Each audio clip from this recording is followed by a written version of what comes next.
সুজি চলে গেল কেন? তে ঝাঁঝালো কণ্ঠে জাঙ্কুক এক পা দুপা করে এগিয়ে আসে। বড়দের কথার মাঝে বাচ্চাদের উপস্থিতি আমি পছন্দ করি না। ঠিক বলেছো রাজা, ঠিক বলেছো।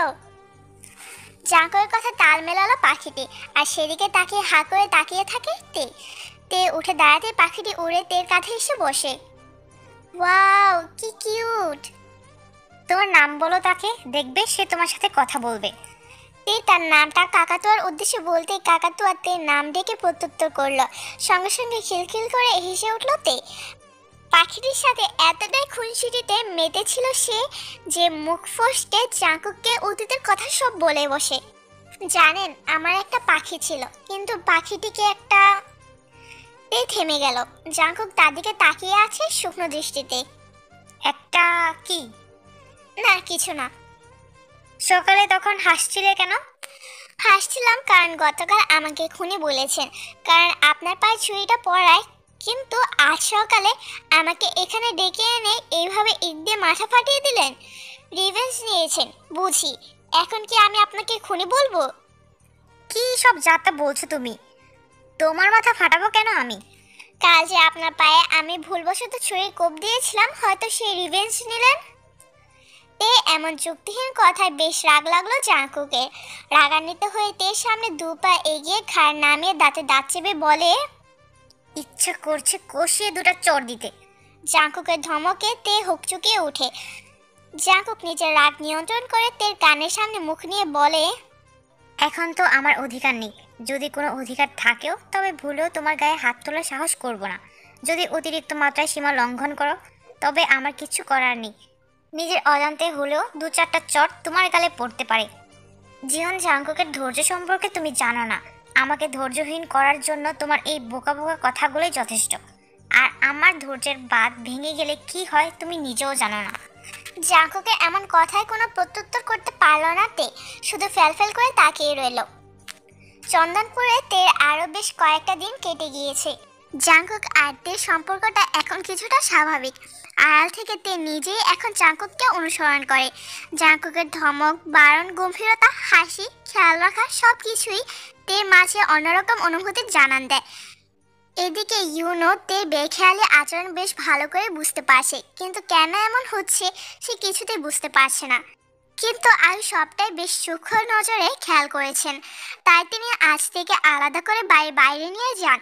গ্রামের রাস্তায় হাঁটতে হাঁটতে প্রথমেই কথা শুরু করে তে। এই গ্রামটা আসলেও সুন্দর, তাই না ফুপ্পি?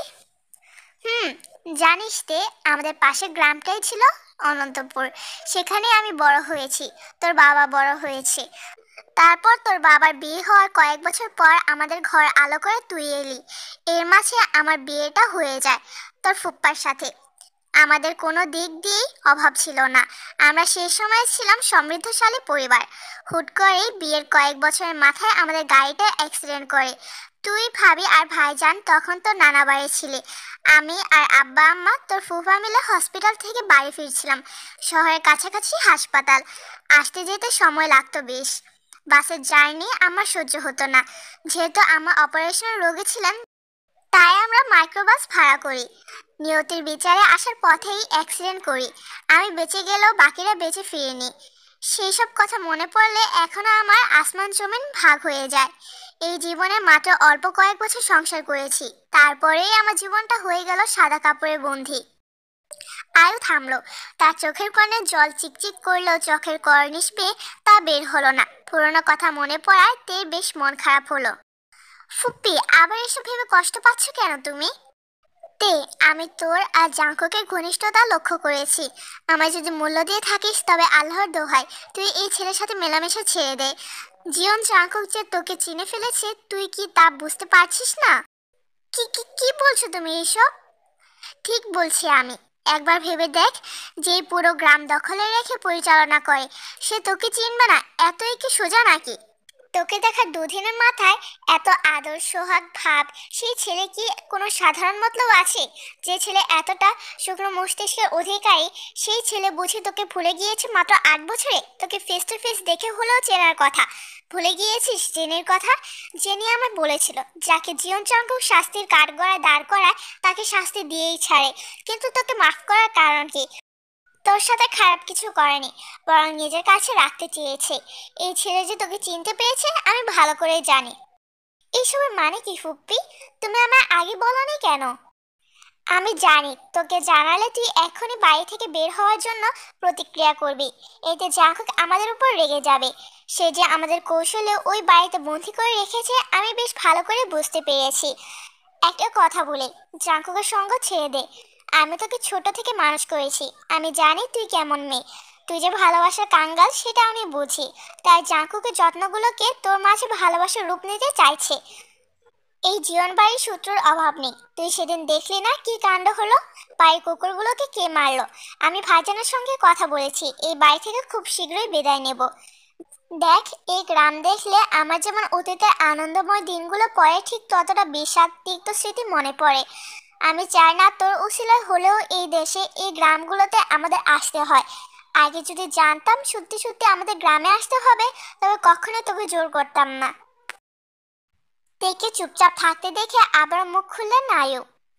তুই আমাদের বাড়ির একমাত্র মেয়ে, যেহেতু আমরা ইতালিতে থাকি সেহেতু এত দূরে ভাইজান কখনোই তোর বিয়ে দিবেন না। আর এই বাড়ির শত্রুর অভাব নেই। কখন জানি জাঙ্কুকের আপনজন হিসেবে তোর উপর বিপদ ভয় করে কে জানে। আমার তো সন্দেহ লাগছে এই ছেলে যা চতুর। তোর ভাষ্যমতে বাড়ির সব লোক আগের মতো থাকলেও তবে জেনি কোথায়? তার খোঁজ নেই কেন? তোকে পালাতে সাহায্য করার দায়ে যদি ধরা পড়ে সে, জাঙ্কুক তাকে তবে এমনি এমনি ছাড়বে না। তাই ভালোই ভালোই বলছি তোকে, জাঙ্কুকের প্রতি অনুভূতি শেষ করে দে। আর এমনভাবে দিন কাটাবি জাঙ্কুক যেন তোর প্রতি আসক্ত না হয়। তুমি ঠিক বলেছ ফুপ্পি, আমার নিজ হাতে বিপদ আনার কোনো মানেই নেই। খুব শীঘ্রই আমি ফিরে যেতে চাই ইতালি। ভাইজান বলেছে অনন্তপুরের জমিনগুলোর মালিকানা পেয়ে গেলে শীঘ্রই চলে যাবে। তুই সাবধানে থাকিস। হ্যাঁ, তুমি চিন্তা করো না। সারা বাড়ি জুড়েতে দেখা না পেয়ে ভ্রু কুঁচকে যায় জাঙ্কুকে। কিচেনের দিকে পা বাড়াতেই জিনকে দেখে রাস্তা আটকে ধরে। আম্মা, কোথায় যাচ্ছ? কি প্রয়োজন সেটা বল। তুই কোথায় আম্মা? তার ফুপ্পির সাথে বেরিয়েছে। কোথায় তা তো আমি জানি না। জাঙ্কুক সরে আসে কিচেনের সামনে থেকে। মনে মনে বেশ রাগ লাগছে তার। নিরাপত্তা ছাড়া বাইরে যাওয়ার সাহস করলো কি করে? যদি কিছু হয়ে যায়? চল সোবিনের রুমে আজ আলোচনায় বসেছেন আয়ু, সোবিন এবং ইয়ঞ্জুন। আয়ু নিজের সর্বোচ্চ চেষ্টা দিয়ে হলেও এই বাড়িতে তের বিয়ে আটকাবেন বলে প্রতিজ্ঞাবদ্ধ হয়েছেন। ভাইজান, তোমার কাছে কিছু কথা বলার ছিল। ভাবি জানে আমি তাকে বলেছি। কি কথা বল। জীবন বাড়ির সদস্যরা চাইবে জাঙ্কুকের বউ হিসেবে তে এই বাড়িতে আসুক, কিন্তু তুমি কিছুতেই এই প্রস্তাবে রাজি হবে না। কি বলছিস এইসব? তোর কেন মনে হলো যে তারা আমাদের তেকে চাইবে? এত প্রশ্ন কেন করছো ভাইজান? যেটা বলছি সেটা শোনো। আমরা তেকে এই বাড়ির বউ করব না, কিছুতেই না। জাঙ্কুক পাত্র হিসেবে যথেষ্ট ভালো। ব্যক্তিগতভাবে আমি নিজেও ছেলেটাকে পছন্দ করি। আমার মেয়ে তার হাতে তুলে দিতে আমি দ্বিধাবোধ করব না। দেখো ভাইজান, যা বলছি মন দিয়ে শোনো। বিয়ে ছেলে খেলা না, এতে সারাটা জীবন জড়িত। সুবিধা অসুবিধা মানানসই অবস্থান প্রয়োজন। তাই তোমার ব্যক্তিগত পছন্দ আর চোখের দেখায় মেয়েটাকে এইভাবে বিয়ে দিতে সম্মতি জানাবে না আশা করি। আয়ু, তুই যা বলছিস বুঝিয়ে বল। তোর কথার যুক্তি আমি বুঝতে পারছি না। তুই আমাদের একমাত্র মেয়ে, তুমি কখনো চাইবে তোমার মেয়েকে বিপদবহুল জায়গায় দিতে? দেখো, এটা জমিদার বাড়ি, তাদের শত্রুর অভাব নেই। জেহবের পর জমিদারিতে হাত লাগাবে জাঙ্কুক, কিন্তু জাঙ্কুকের বাবা এসব জমিদারগিরিতে গা লাগায়নি। আমি যতদূর শুনেছি ঝামেলা বিবাদ তিনি মোটেও পছন্দ করেন না। তিনি শান্তিপ্রিয় মানুষ, বাড়ির ব্যবসায় তিনি ভূমিকা রাখছেন। কিন্তু জাঙ্কুক তো শত্রুপক্ষ নিয়ে খেলছে, তার শত্রুর অভাব নেই। সেদিন দেখলে না কুকুরগুলোকে কিভাবে মেরে চলে গিয়েছে। জাঙ্কুককে দমন করতে আগে কিন্তু তার দুর্বল জায়গাগুলো শত্রুরা খুঁজবে। তাই বলে কি, যা করবে ভেবেচিন্তে করবে। আয়ু থামে। তার কথায় সায় দিয়ে মাথা দুলালেন সোবিন। ইয়ঞ্জুন এগিয়ে এসে গমগম সুরে বলেন, দেখো, এত শত কারণের দরকার নেই। আমি আমার মেয়েকে কিছুতেই এত দূরে বিয়ে দেব না। তাই তার প্রস্তাব পাঠালেও তুমি বারণ করবে, প্রয়োজনে মিথ্যা বলবে। তুমি বলে দিও আমার মেয়ের বিয়ে ঠিক, যা বলেছি তাই। এই বাড়িতে আমার মেয়ের বিয়ে আমি দিব না। ইয়ঞ্জুনের কথায় মাথা নাড়িয়ে ঈষৎ হাসলেন সোবিন। বেশ, তবে তাই হবে। তোমাদের কথার অমান্য আমি কখনোই করিনি, এখনো করব না। কপালে হাত থেকে বসে আছে জাংকুক, তার পাশে একের পর এক গুণাগান শুনিয়ে যাচ্ছেন জিন। কিন্তু জাংকুক সেদিকে কোনো পাত্তাই দিচ্ছে না। মায়ের উপর রাগ দেখাতে না পেরে চুপচাপ সবটাই শ্রবণ করছে সে। দেখ বাবা, আর কতদিন চলবে এইভাবে? তোর দাদি যান যে আজ রেগে গেল, সেই খবর কি আছে তোর? তোর যখন দেশে এসেছে, তুই সবটা মিটমাট করে বিয়ের প্রস্তাব দে। তোকে কিছু করতে হবে না, তোর বাবা আর দাদাজান মিলে সবটা সামলে নিবে। এত কথা কিসের? বীর এখনো পড়াশোনা শেষ হয়নি, তার বাবা মা এখন তার বিয়ে দিবে না। সবকিছু ভেবে প্রস্তাব দেওয়া উচিত আমাদের। পড়াশোনা শেষ হয়নি তো কি হয়েছে, বিয়ের পর পড়বে, এতটা চাপ নেওয়ার কিছু নেই। আমি এই দেশে আর তোমার ছেলের বউ ওই দেশে থাকবে? এসব ধ্যান ধারণা নিয়ে তুমি চলো। দেখো মা, বিয়ের সাবজেক্ট পড়ে, এখন দাদি জানে সুস্থতা কামনা করো। জাংকুকের গুরুগম্ভীর প্রত্যুত্তরে থামলো জিন, কিন্তু মনের মাঝে এখনো খচখচ করছে। যত তাড়াতাড়ি সম্ভব বিয়েটা পড়িয়ে দায়মুক্ত হতে চান তিনি। জিহবকে রুমে প্রবেশ করতে দেখে তড়িৎ গতিতে উঠে দাঁড়ান জিন। বাবা কিছু বলবেন? জাংকুকের সঙ্গে কথা ছিল, তুমি যাওয়ার দরকার নেই, এখানেই থাকো। জিহবের সম্মতিতে সরে দাঁড়ালেন জিন। জাংকুক এখনো একইভাবে বসে আছে। তার পিঠ চাপড়ে জিহব বললেন, বেটা বিয়ে করবি কবে? এত নাটক করিস কেন? মেয়ে মানুষের অভাব তোর জন্য নেই আমি জানি, কিন্তু মনের মানুষের অভাব ছিল তা এতদিন বুঝেছিলাম। তবে এখন কেন বিয়ে করতে রাজি হচ্ছিস না? তে তো দেশেই ফিরেছে। তে তো আর আমাকে বিয়ে করতে দেশে ফিরে আসেনি, তার এখনো পড়া বাকি। আঙ্কেল আন্টি যে কিছুতেই তার বিয়ের মত দিবেন না আমি জানি। এত চিন্তা করিস কেন?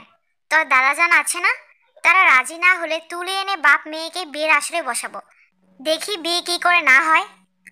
দাদাজান, বিয়ে আমি জোর জবরদস্তি করে করতে পারবো না, দুজনের অ্যাটলিস্ট মনের মিলটা থাকা প্রয়োজন। তুই ঠিক বলছিস, তবে এটা আমি ভালো করে জানি যে জাংকুক 8 বছরে একটি মেয়ের আশায় থাকতে পারে, সেই মেয়েকে জাংকুক বউ না বানিয়ে ছাড়বে না। যাই হোক, আমি চাইছি তোর বাবা আর আমি তাদের কাছে প্রস্তাব পেশ করি। এখন না দাদাজান, আমি। জাংকুকের কথা শেষ হওয়ার আগেই তেলে বেগুনে জ্বলে উঠলেন জিন।